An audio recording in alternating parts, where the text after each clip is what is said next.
The trial chambers are here, and let me tell you folks, they are absolutely fantastic. I did a run on live stream just now and had a blast, but let's take a look together. Okay, so we are now in survival, so we can actually take a look at what we're getting. So these guys are skeletons. We can also get things like strays and other guys, and these guys actually have poison arrows, which is very cool. The strays that I fought before had some slowness arrows. We've got the breeze here. We've got slimes. This is actually quite a bit of a different room from anything that I faced while I was doing my live stream earlier. Oh, and the breeze actually activated something here with water. So now there's water up here, which is very interesting. So definitely a very cool room to take a look at. Skeletons, slimes, the breeze. We've got all of these different dispensers around the edge that have things in them. Sometimes there's snowballs, sometimes there's arrows. We got diamonds in here. We've got a notch apple, loyalty. If you guys want to see like specifically types of things that you're gonna find, definitely go check out my live stream. It will be on screen at the end of this video. But let's just go ahead and take a look through. So once we actually defeat all of these slimes here, we'll see that this slime spawner will actually power off and will drop loot for us, which is a fantastic thing. Yeah, okay, so there we go. We defeated all of the slimes, and we can see that there's some loot that dropped. Right now we've got emeralds, which is fantastic. I also was able to get trial keys and some potatoes from one. Defeated that breeze. Once we defeat this breeze, I think we should have his spawner as well. And as you see, if we try to fight the breeze, the arrows will bounce off of him, so you actually have to get up close and personal and take him out with a sword. Climb up here and get rid of this water. So we still have some more skeletons here, so we'll take out the skeletons. So we can see the breeze spawner over here actually dropped a trial key, which we'll talk more about in a minute. We've got arrows in these dispensers, arrows. Here's one that has fire charges in it. This might be our last skeleton here. We got another chest with another diamond. We got efficiency 2, efficiency 2. So now that we defeated this room here, we're gonna go into spectator mode and take a little bit of a look around everything. So we've got another room down here with more skeletons. You're occasionally gonna find some decorative pots here that have some loot in them. So we got some amethyst from that one. We got a weakness potion of lingering, which actually just got set off by the breeze here. There's a water bucket in that one, very interesting. And also all of these are dispensers, so we can actually be able to collect these when we come in here and need some dispensers rather than having to craft them. Of course, we'll also have the auto crafter, which will make things so awesome. Now, all of these are actually randomly generated, so we're gonna get all sorts of different rooms. I've heard that there's a powdered snow room from somebody in my live stream, though I didn't run across one in mine. We're gonna have all sorts of chests with random different pieces of gear. That's a sharpness 5 axe. This thing is just absolutely fantastic. It is a blast to take on and look at everything, but let's talk about some specifics. So other than just the trial chamber, what's new in this update? If we take a look inside this chest, we can see it. We've got the trial spawners, so we can go ahead and take those out here. Now these, when placed down, you can hear that nice sound they got, but they will not have a mob originally when placed in creative mode.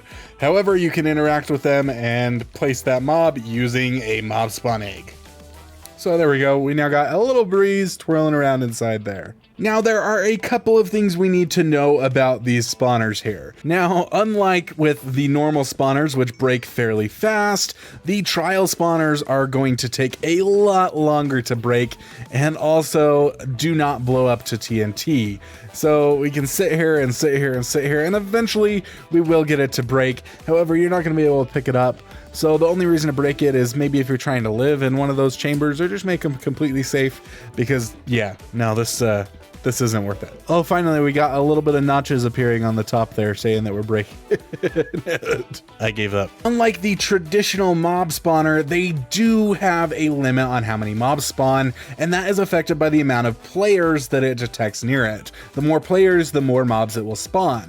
However, once you defeat all of the mobs, as we saw, it's going to spit out some loot, which can be like potatoes, regeneration potions, emeralds, and they did say in the snapshot notes that they're going to be working on the loot, so that may not all be final. All of the loot in the chests, all of the loot from the spawner here, it's not all final yet. But yes, you do get loot once you defeat all of the enemies that it spawns, and then it will enter a cooldown mode. Now it's going to cool down for 30 minutes. It'll be disabled before eventually turning back on and spawning new enemies. But what kind of mobs can these guys spawn? Well, as you see in here, we have all of the mobs it's going to spawn. Now in each different trial chamber, you're gonna have spawners for one of these 3 mobs. That's the zombie, the husk, or the slime. You're also going to have spawners for either a skeleton, a stray, or a skeleton with poison-tipped arrows. And lastly, you'll have the small melee mobs from the cave spider, the silverfish, or the zombie. Not just the zombie, the baby zombie. You're going to be able to tell what mob is going to spawn by the blocks around it. For example, these blocks we know specifically were spawning skeletons with poison-tipped arrows. This one over here with the windy blocks around it was spawning the breeze, and this one over here with the moss blocks was spawning slimes. So how common are these trial chambers exactly? Well, this one here is about 500 blocks away from spawn and 100 blocks in the other direction. But if we take a look around us, we can possibly spot another one right over here, and the one that I took on in a live stream was actually only 250 blocks in each direction from spawn. Now I do wonder from this one if we're going to be able to find another one somewhere around here. I don't see any in the distance in that direction or this direction, so we might have to fly a little bit farther before we do find a third one here. Oh, here we go. Here is our third trial chamber. That didn't actually take too long. It is about 500 blocks from our first one we were at there. Now, all of these structures are randomly generated. You are going to obviously get some of the same rooms in them, but they are all going to be slightly different. They're going to have their own little unique rooms and treasure chests and everything like that. Now, what else do we have here? Well, we have the trial key, and this thing looks absolutely fantastic.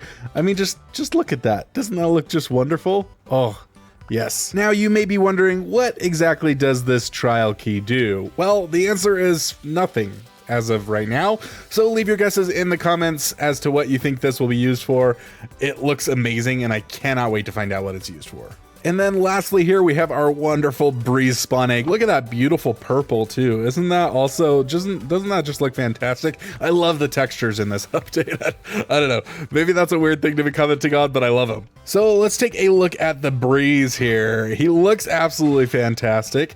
He spins around, he does all sorts of shooting attacks, and he pretty much works exactly how they said he would in Minecraft Live. If we go ahead and change our game mode to survival, we can test him out a little bit here. So he's gonna shoot all sorts of stuff at us. Ooh, we're even getting some more spawning from that. Okay, let's try this again. I went ahead and set a bunch of stuff that they can activate around here. So now let's get these guys attracted to us and get them over here to fight us. So they're going to shoot these wind breezes that will knock you about. They'll also hit buttons and stuff. They'll affect trapdoors. If we stand on this trapdoor here, we can see if this guy, yep, there we go. Flop the trapdoors. He's jumping all over the place. Sometimes it's hard to keep track of him. And if I go ahead and try to shoot him or one of them with a bow here, ooh, we can actually see that our arrows just bounce right off of them, which is very wild. Man, they're jumping all over the place. But yeah, there we go. Arrows just bounce right off these guys. So you're actually going to have to go ahead and melee combat them, which is fantastic. I love that idea. Oh, and he just jumps away from us, which is not very easy to get them because of the way that they're jumping away. So what kind of gear are you going to want to take on these trial chambers? Well, the patch notes refer to it as a mid-game challenge, so I'd recommend probably iron armor, iron weapons, with probably something around protection 2, power 2, and sharpness 2. That's probably about the baseline that'll get you set up really well to take it on. Well, that's all of the new stuff for this snapshot. Go ahead and check out that live stream on screen right now where I took on a trial chamber in survival, and I can't wait to see you over there to see all of the specifics about the trial chamber that you want to know. All right, I'll see you guys later.